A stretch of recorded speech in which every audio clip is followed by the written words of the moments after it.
इदारे अपने आईनी और कानूनी दायरे में फराइज अंजाम दें। कोर कमेटी इजलास में वज़ीर आज़म इमरान खान की गुफ्तगू। कहा, हुकूमत आईन और कानून की बालादस्ती पर यकीन रखती है। अफवाज पाकिस्तान ने लाजवाल कुर्बानियां दी। यकजहती से कौमी मसाइल को हल करना होगा।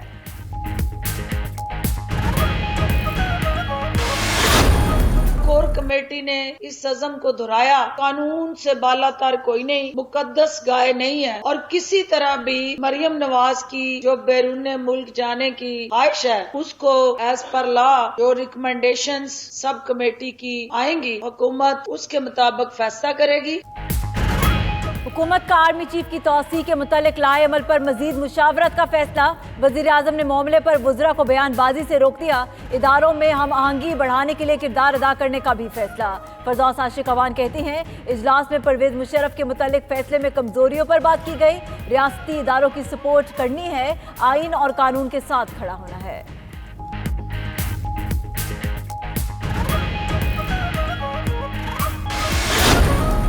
किसी कीमत पर मुल्की इस्तेहकाम को खराब नहीं होने देंगे।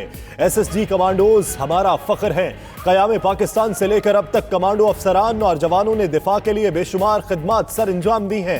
Army chief general Qamar Javed Bajwa की SSG हेडक्वार्टर्स में आर्मी कमांडोज से बातचीत। साबिक सदर जनरल परवेज मुशर्रफ का ताल्लुक भी SSG से था। परवेज मुशर्रफ दुबई के अस्पताल में ज़ेरे इलाज। वसीम अख्तर और हैदर अब्बास रिजवी ने मुलाकात और इयादत की। MK रहनुमाओं ने साबिक सदर को हिमायत का यकीन भी दिलाया। हैदर रिजवी ने 92 न्यूज़ से गुफ्तगू में कहा, मुशर्रफ अलील है लेकिन बाहिम्मत दिखाई दी है। अदालती फैसले पर नजरसानी की जरूरत है। उधर मुशर्रफ का मुशावरत के बाद अदालती फैसले के खिलाफ अपील का फैसला मुतवक्के।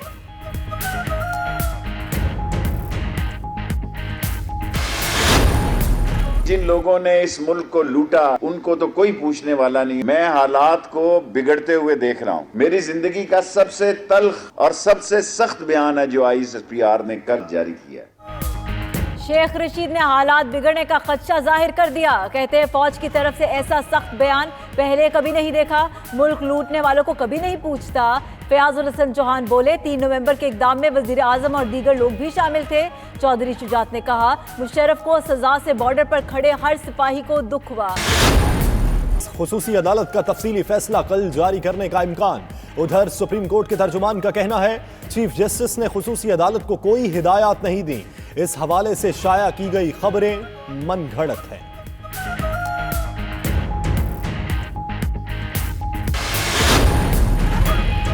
मुआशरती इक़दार जाने बगैर इस्लाहात मुमकिन नहीं। चीफ जस्टिस आसिफ सईद खोसा का तकरीब से खिताब। कहा, कौमें इल्मी तहकीकात के बलबूते पर तरक्की करती हैं। जजेस, वुकला और अमले की तरबियत पर काम कर रहे हैं। कबायली अजला में बेहतरीन जजेस, वुकला और अमला भेजा जाएगा।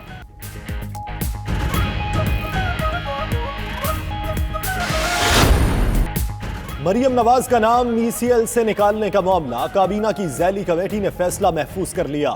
ज़राए के मुताबिक इजलास में नैब के नुमाइंदे ने मरियम नवाज का नाम ECL से निकालने की मुखालिफत की। मरियम के नुमाइंदे अता तारड़ ने कहा, मरियम नवाज किसी इदारे को मतलूब नहीं है, किसी अदालत में पेशी से भी गैर हाजिर नहीं।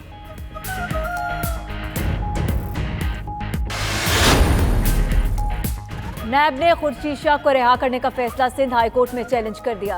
लाहौर हाई कोर्ट ने हमजा शहबाज की दरख्वास्त से जमानत पर नैब को नोटिस जारी कर दिया।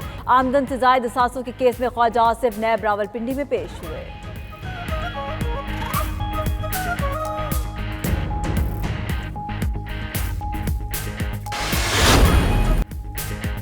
पाकिस्तान और श्रीलंका के दरमियान सीरीज का दूसरा टेस्ट कल से कराची में खेला जाएगा। कौमी टीम के कप्तान अजहर अली मैच जीतकर सीरीज यादगार बनाने के लिए पुरउम्मीद। कहा, सबकी ख्वाहिश थी इंटरनेशनल टेस्ट क्रिकेट बहाल हो। श्रीलंकन कप्तान करुणा रत्ने बोले, पाकिस्तान में सिक्योरिटी का कोई मसला नहीं। उधर उस्मान चिनवारी टाइफाइड के बायस मैच नहीं खेल सकेंगे।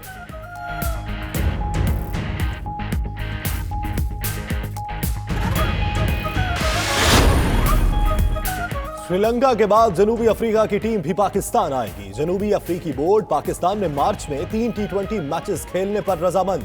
92 न्यूज ने प्रोटीज के दौरे पाकिस्तान की खबर 27 नवंबर को नशर की थी।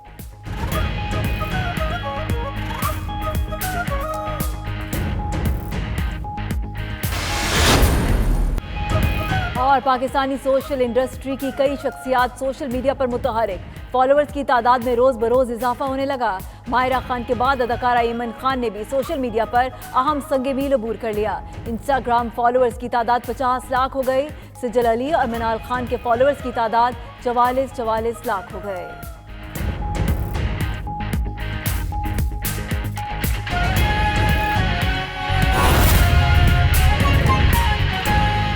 मदद में वो भी एग्जैक्टली हाई ट्रिलियन का जो है वो मुजरिम होगा। अब सारी दुनिया जानती है कि 3 नवंबर 2007 को वजीर आजम शौकत अजीज साहब, वजीर कानून जाहिद हामिद साहब, सेक्रेटरी लॉ, पूरी काबीना, गवर्नर्स तमाम, ये सारे शरीक थे। घंटों की मीटिंग के बाद फैसला किया गया कि मुल्क के हालात ऐसे बन चुके हैं कि हालात आगे नहीं चल पा रहे, तो उसके लिए वक्ती तौर पे जो है वो इमरजेंसी नाफिज करनी पड़ेगी और इमरजेंसी की सूरत में आइन को मुअत्तल करना पड़ेगा। तो अब सारे इस बात पे भी हैरान हैं कि एक फर्द को चूज कर लिया गया और आर्टिकल 6(2) के अंदर जो क्लियर कट लिखा हुआ है कि जो साथ शामिल होगा। और मैं एक अवामी अंदाज में एक बात कर दूं, अकेले तो मुर्गी अंडा नहीं दे सकती। ये किस तरह हो सकता है कि पूरे का पूरा आइन तोड़ दिया जाए और आइन तोड़ने में जाना अकेला एक फर्द जो है वो शरीक होगा और बाकी कोई फर्द भी उसके साथ शरीक नहीं होगा। तो एक तो ये दूसरा सवालिया निशान जो पब्लिक की तरफ से है इस फैसले के हवाले से कि किधर है शौकत अजीज साहब, किधर है जाहिद हामिद साहब। वो जाहिद हामिद साहब के जो पिछले 10 साल नवाज शरीफ साहब की हुकूमत में वजीर कानून और बड़े इंपॉर्टेंट किस्म की वजारतों पर जो है वो फाइज रहे हैं, किधर गई वो सारी की सारी काबीना, किधर गए वो सारे के सारे गवर्नर। एक सवालिया निशान ये है। उसके अलावा सबसे बुनियादी चीज़ ये है कि आवाम ये चीज़ भी सोच रही है, ये भी देख रही है कि इन हालात के अंदर कि जब पिछले 12 सालों के अंदर अफवाज पाकिस्तान ने जो कुर्बानियाँ दी हैं, मैं ये समझता हूँ कि पूरे पाकिस्तान से ढकी छुपी नहीं है। स्पेशली पिछले 18-19 साल वॉर एंड टेरर पे, लेकिन खसूसन पिछले 12 सालों में अफवाज पाकिस्तान के अफसरान ने, जवानों ने, जनरलों ने, कर्नलों ने अपने सीने पे जख्मों के फूल सजाकर जिस अंदाज से पाकिस्तान को दहशत गर्दी की आकाश बेल से जान छुड़ाकर आज अमन और सुकून के अंदर लेकर आए, इन हालात के अंदर ये भी पूरी पाकिस्तानी कौम गवाह है कि पिछले 12 सालों में 1 नहीं, 2 नहीं, 3 नहीं, 4 नहीं, 10 ऐसे मौके आए, मेमो गेट स्कैंडल से लेके पनामा स्कैंडल से लेके 20 ऐसे मौके आए कि पूरी दुनिया ये इंतजार कर रही थी कि आज मार्शल्लाह लगा या रात को मार्शल्लाह लगा। लेकिन ये सारी दुनिया जान गई कि पिछले 12 सालों में अगर इस मुल्क में जमहूरियत का, जमहूरी सिस्टम का, जमहूरी निज़ाम का अगर किसी ने तहफ़्फ़ुज़ किया है तो वो पाक अफवाज और उसके जो सरबराह आए थे वो इस बात के ऊपर मुत्तफ़िक़ और मुत्तहिद थे कि अब इस पाकिस्तान के अंदर कोई मार्शल्लाह का कोई कानून जो है वो मुतहम्मिल पाकिस्तान नहीं हो सकता।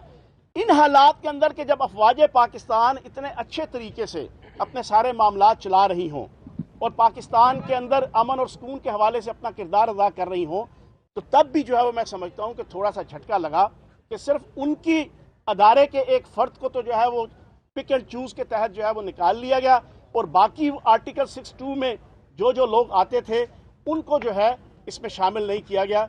यही वजह है कि आज पूरे पाकिस्तान के अंदर सोशल मीडिया देख लें, इलेक्ट्रॉनिक मीडिया देख लें, आज पंजाब यूनिवर्सिटी के अंदर, तालीमी इदारों के अंदर अगले 3, 4, 5, 6 दिनों में आपको नजर आएगा कि लोग परवेज मुशर्रफ साहब की हमायत में निकल रहे हैं। ये तो एक कानूनी इसका जो पहलू है।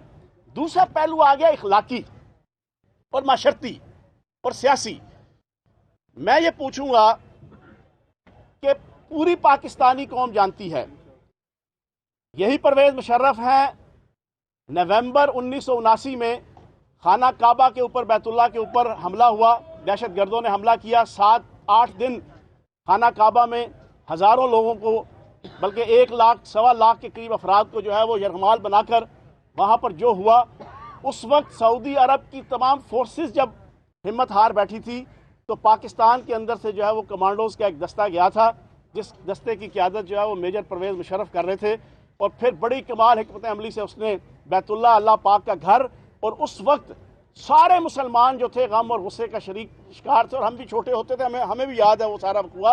वो उन्होंने अल्लाह के घर को और बैतुल्लाह को जो है ना वहाँ से बड़े खूबसूरती के साथ जो है वो दहशत गर्दों से छुड़ाया। क्या वो गद्दार इस्लाम या गद्दार वतन हो सकता है।